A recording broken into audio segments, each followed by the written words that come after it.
Baik, di sini saya akan menjelaskan miskonsepsi tentang konfigurasi elektron yang kami dapatkan. Itu yang kesalahpahaman tertinggi dalam konsepsi konfigurasi elektron adalah 34,29%.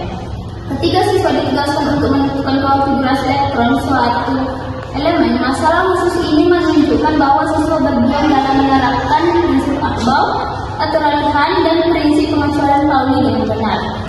Baik, saya akan menjelaskan teori Akbau di mana energi terendah menuju ke energi tertinggi. Pengisian sulfurnya itu seperti ini: 1s2, 2s2, 2p6, 3s2, 3p6, 3s10, 4s2, 4p6, 4s10, 4p14, 5s2, 4p6, 5p10, dan 5p14, dan 5s2, 6, dan 6, 3s10. Nah, jadi cara pengisiannya itu seperti ini: 1s2, 2s2, 2p, dan seterusnya ya.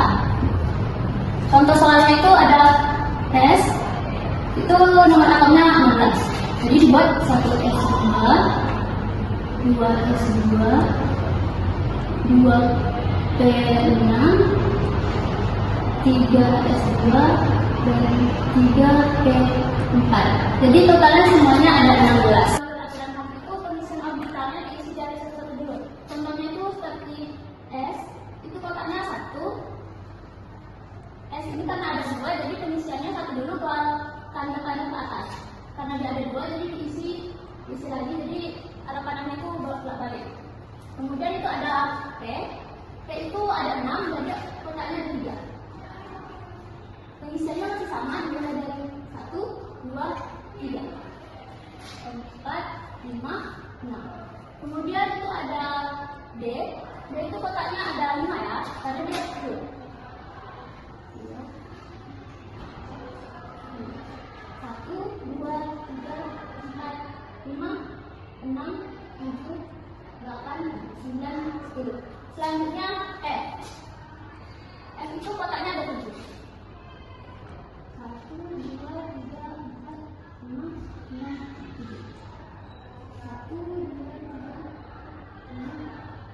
7, 8, 9, 10. Jadi untuk pengisian di sini kotaknya sama ya kodenya. 1, 2, karena dia ada 2, ini sama. P6 berarti kotaknya ada 3. 1, 2, 3, 4, 5, 6. Ini S, 1, 2, dan P 1, 2, 3. Di sini kan ada 4, jadi diisi. Konsepsi selanjutnya yang kami dapatkan yaitu kesalahpahaman tertinggi, yaitu persentasenya 97% terkait dengan penentuan bilangan kuantum. Nah, di sini kesalahpahaman tinggi lainnya itu ada 92% adalah tentang mengidentifikasi karakteristik dan fungsi bilangan kuantum azimut. Pauli itu menyatakan bahwa nggak mungkin satu atom memiliki keempat bilangan kuantum yang sama. Nah, bilangan kuantum itu terdiri dari 4. Yang pertama bilangan kuantum utama, bilangan kuantum azimut, bilangan kuantum magnetik, dan yang terakhir itu ada bilangan kuantum spin. Nah, di sini bilangan kuantum utama yang simbolnya itu cara menentukannya itu pada kulit terakhir. Nah, di sini ada contoh, yaitu nomor atomnya 16 dan unsurnya itu F. Nah, di sini kan didetailkan konfigurasinya 1s2, 2s2, 2p6, 3s2, dan yang terakhir itu 3p4. Karena cara tadi yang seperti saya bilangkan, cara menentukan bilangan kuantum utama itu yaitu dilihat dari kulit terakhirnya. Nah, di sini kan yang terakhirnya itu 3p4. Nah, berarti bilangan kuantum utamanya itu 3.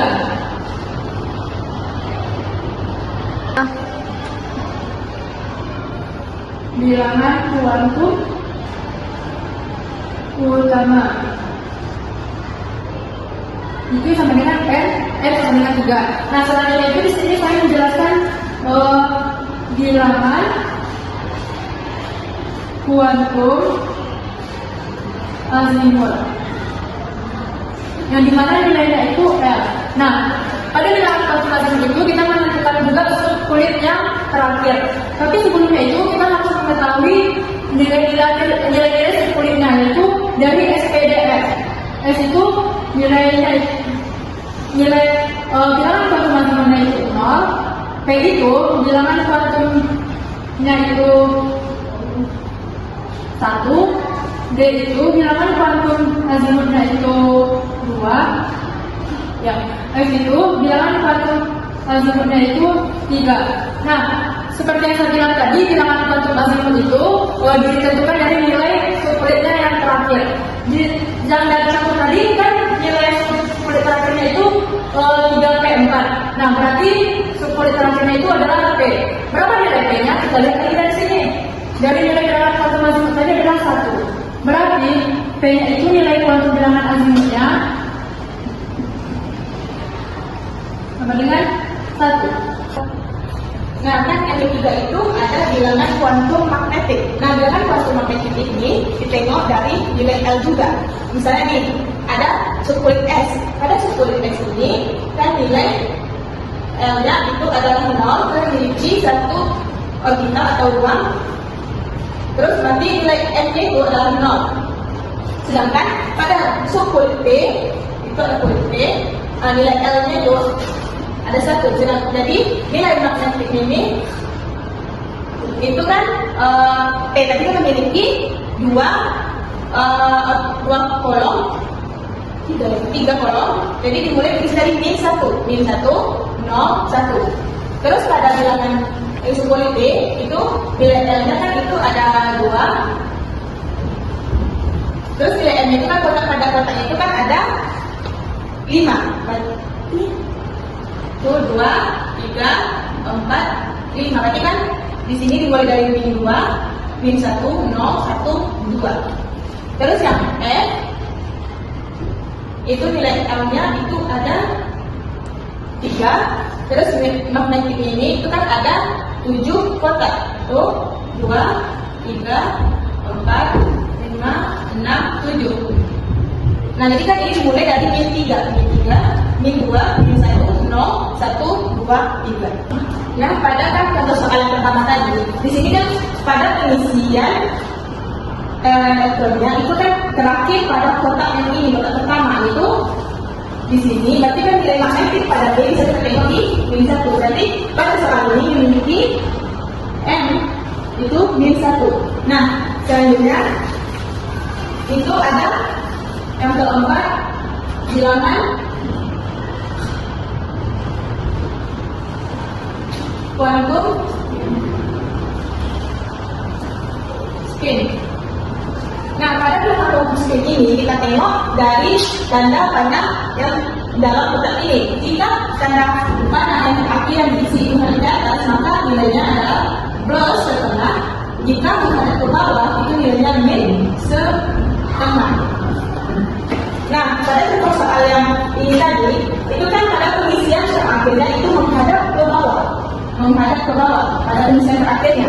Jadi pada contoh soal 16S, nilai spin-nya, nilai spin atau nilai S itu merupakan min setengah. Nah, dari penjelasan tersebut, sesuai dengan larangan Pauli yang menyatakan tidak mungkin dalam satu atom tersebut memiliki keempat bilangan utama. Nah, di sini bisa kita lihat. Nah, pada saat ini kan bilangan N-nya 3, terus bilangan L-nya itu 1, bilangan magnetiknya itu min 1, terus nya min setengah. Jadi kan dalam keempat bilangan kuantum ini dalam satu unsur tidak memiliki nilai yang sama. Itu berbeda setiap bilangan kuantum. Misalnya kan, jadi N 3, L 1, M min 1, S min 1. Jadi kan antara keempat bilangan kuantum ini tidak sama dalam satu unsur. Izin melanjutkan, di sini saya akan membahas tentang soal-soal yang terkait dengan materi-materi yang sudah dijelaskan oleh beberapa teman saya tadi. Baik, di sini kita akan masuk ke soal yang pertama, yaitu jika nomor massa suatu atom adalah 16 dan nomor atomnya 8, maka jumlah neutronnya adalah berapa? Perlu teman-teman tahu bahwa di sini jumlah neutron itu sama dengan nomor massa nomor massa dikurang dengan nomor atom.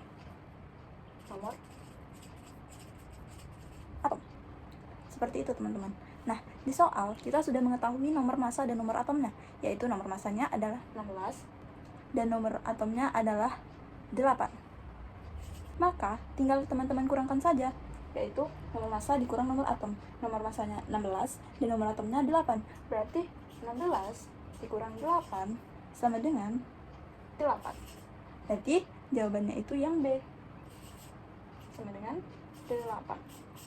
Baik, kita masuk ke soal yang kedua, yaitu konfigurasi elektron atom Fe adalah 1s2, 2s2, 3p6, 3s2, 3p6, 4s2, dan juga 3d6. Pertanyaannya adalah, penulisan elektron terakhir pada subkulit D dengan diagram yang benar adalah, D itu kita cari. D itu kan ada 5 kotak orbitalnya. Maka kita buat 5 ya teman-teman. 1, 2, 3, 4, 5. Lalu di sini elektron yang terisi pada D di Fe terakhir itu ada 6. Berarti kita harus mengisi 6 elektron di kulit D ini.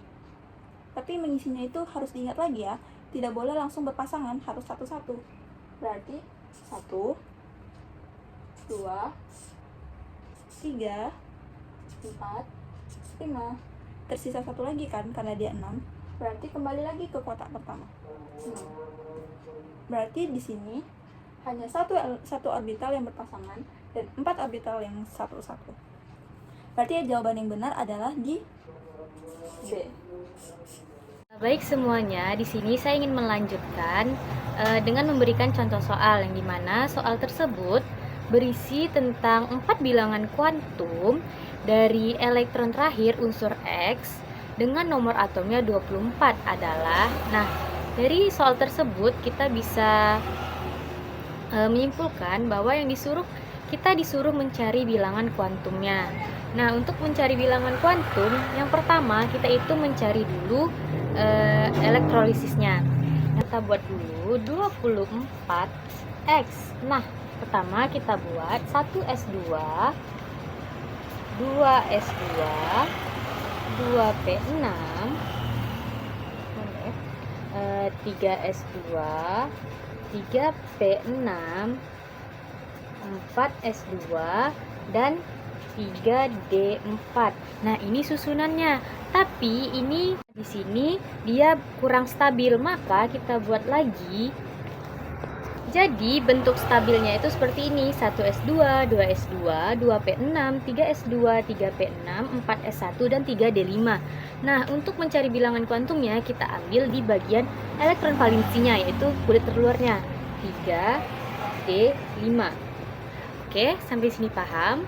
Lalu untuk mencari bilangan kuantum itu dia kan ada N, L, M, dan S. Nah, yang pertama itu adalah N. Untuk N ini karena dia subkulit, maka di subkulit itu terdapat nama S, P, D, F. Nah, karena dia D, maka dia itu bilangan ketiga. Maka di sini N adalah 3. Lalu untuk nilai L-nya, untuk nilai L ini dia hitungannya itu S adalah 0, P adalah 1, D adalah 2, dan F adalah 3. Nah, karena dia D, di sini D, maka D itu adalah nilai kedua. Maka L-nya sama dengan 2. Lalu untuk nilai M-nya, nilai M ini kan jumlah orbital. Jumlah orbital